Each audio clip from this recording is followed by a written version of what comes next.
Olá, sejam bem-vindos para a primeira aula de física do primeiro ano, com o assunto de matéria e energia.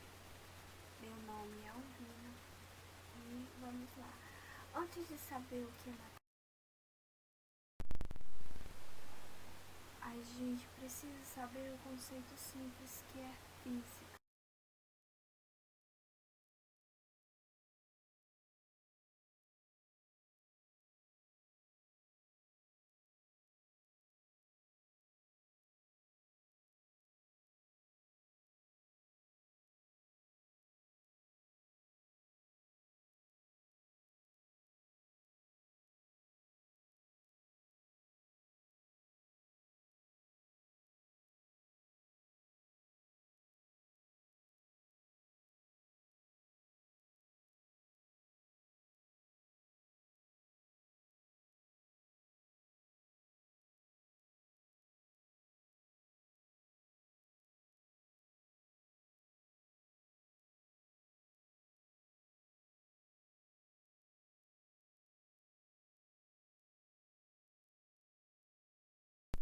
E matéria. Quando falamos de matéria, o que temos em nossa cabeça? Podemos dizer que matéria é tudo que ocupa lugar no espaço e apresenta massa. E também a gente tem consciência que, além dessas características, ela pode estar encontrada em 3 estados físicos principais. Tá? A definição de matéria é dada por uma frase simples e abrangente, ou seja, ela trata de tudo aquilo que ocupa lugar. Esse lugar significa é o mesmo significado de volume e no espaço, e apresenta peso, onde esse peso é o produto da massa pela gravidade.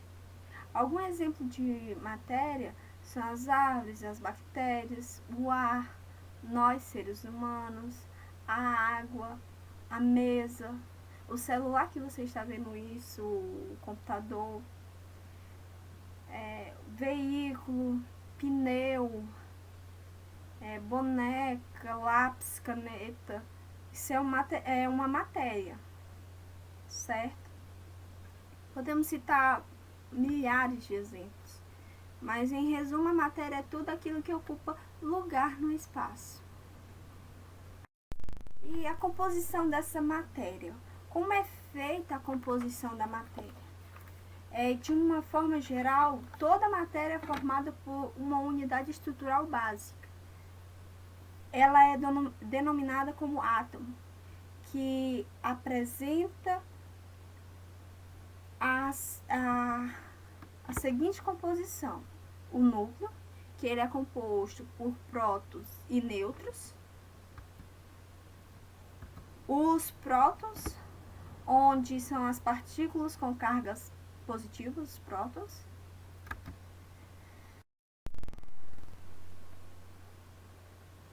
falamos do núcleo, prótons, os nêutrons. Os nêutrons, eles são partículas sem cargas, conhecido como as partículas nulas. Os elétrons, que são os que ficam mais longe do núcleo. Os elétrons são as partículas com cargas negativas. E quando 2 ou mais átomos se combinam, formam as moléculas, as quais podem constituir substâncias químicas, assim como átomos isolados. Quando os átomos se juntam, eles constituem as moléculas, as quais constituem as substâncias. As moléculas vêm as substâncias. O elétron, voltando para trás, elétron são as partículas sem carga. E os estados físicos da matéria? O exemplo que iremos usar para falar dos estados físicos da matéria é a água, o H2O. Então, podemos observar na imagem que são 3 cubinhos de gelo. E o que isso significa? Como ele é sólido? Por que ele é sólido? Ora, ele é sólido porque as moléculas, as partículas, apresentam um maior nível de organização, ou seja, como podemos ver a ampliação aqui, as partículas elas estão muito alinhadas e próximas, deixando assim, formando essa estrutura sólida. O sólido é o estado físico em que as partículas são mesmo átomos ou moléculas que formam a matéria, apresentam maior nível de organização. Estado em que as partículas que formam a matéria apresentam maior nível de organização. Estado físico. Aqui é um copo de água. Então, H2O se encontra no estado líquido. E o que é líquido? Por que ele está líquido? Ora, porque as partículas, elas estão com menor nível de organização do que o sólido, ou seja, do que o gelo, que é sólido. Ou seja, o líquido é estado físico em que as partículas que formam a matéria apresentam menor nível de organização. O líquido é estado em que as partículas que formam a matéria apresentam menor nível de organização. Essa é a definição do líquido. Vamos ao terceiro e último. Podemos enxergar uma nuvenzinha. Essa nuvenzinha podemos dizer que é o vapor de água. Ou o vapor de água, isso. O H2O. E vocês conseguem perceber nessa pequena ampliação que as partículas elas estão completamente desalinhadas e desorganizadas. Ou seja, podemos dizer que o estado gasoso é o estado físico em que as partículas que formam a matéria não apresentam organização. Então, o estado gasoso é o estado que as partículas que formam a matéria não apresentam organização. Recapitulando, o sólido é o estado em que as partículas que formam a matéria apresentam maior nível de organização. Elas estão alinhadas e bem organizadas, próximas umas das outras. Já no líquido, o estado é o estado físico em que as partículas que formam a matéria apresentam menor nível de organização. Já que no gasoso, é o estado em que as partículas que formam a matéria não apresentam nenhuma organização. Prosseguindo aqui, vamos para as propriedades gerais da matéria. Toda e qualquer matéria, independentemente dos elementos químicos que formam,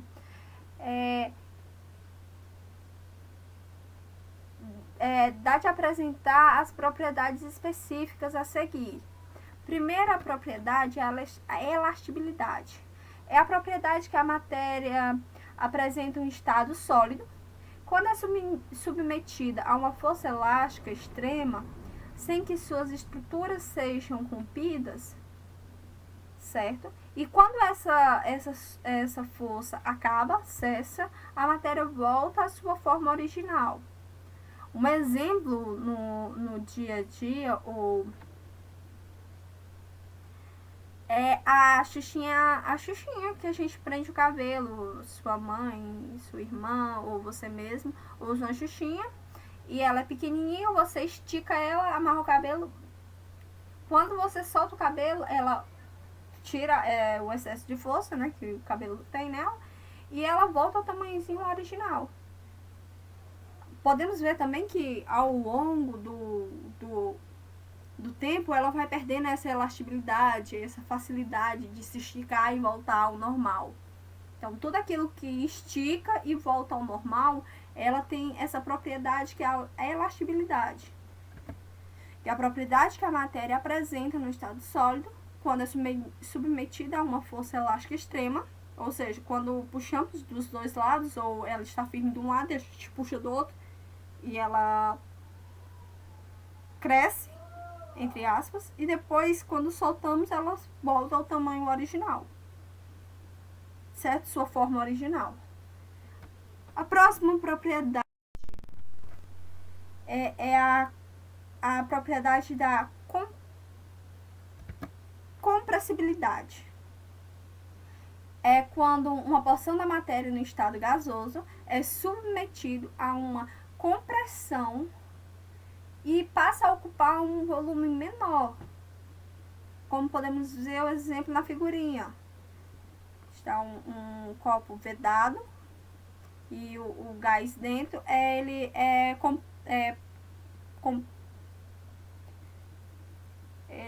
tem uma força de compressão nele atuando a fazer que o gás fique compresso, certo? E passa a ocupar um volume bem menor. Então, a compressibilidade é quando uma porção de matéria no estado gasoso é submetida a uma compressão e passa a ocupar um volume menor. E lá, a inércia é quando a matéria está em movimento, e a tendência é permanecer em movimento. Já quando estiver em repouso, a tendência é permanecer em repouso. Exemplo, essa figurinha de um copo, um papel e uma moeda. Quando puxa a folhinha, a moeda tende a ficar parada, então ela cai dentro do copo. Essa é a reação da inércia, essa é a reação da moeda, ela tende a ficar parada. Já que não tem nada para segurar ela em cima, ela cai no copo, porque ela tende a ficar parada no lugar em que ela estava. Então, a inércia é quando a matéria está em movimento e tende a permanecer em movimento. E quando estiver em repouso, a tendência é que ela permaneça em repouso. E a divisibilidade é quando a matéria pode ser dividida em porções menores. Um exemplo simples usado no dia a dia é uma laranja, uma maçã, como tem na figura, mas não está em colorida, a maçãzinha cortada em 4 pedaços. É uma matéria e ela foi dividida em pedaços menores ou em porções menores. Essa é a propriedade da divisibilidade. E a última propriedade é a impenetrabilidade. Duas matérias não podem ocupar o mesmo espaço ao mesmo tempo. Podemos ver o Beck aqui do lado esquerdo ocupando 30 centímetros cúbicos. Quando coloca o peixinho, o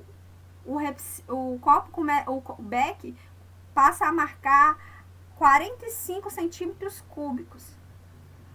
Ou seja, o volume desse peixinho é de 15 centímetros cúbicos. Se aumentou a massa, aumentou o volume. Então, mesmo que o peixinho esteja mesmo na quantidade de água, o volume passa a ser maior. A matéria passa a ser maior, o espaço é maior. Por mais que sejam duas matérias diferentes, eles não estão ocupando o mesmo espaço. Por mais que diga a mesma vasilha, sim. Mas o espaço não é o mesmo. É maior. Então, gente, é isso. Obrigada. E até o próximo.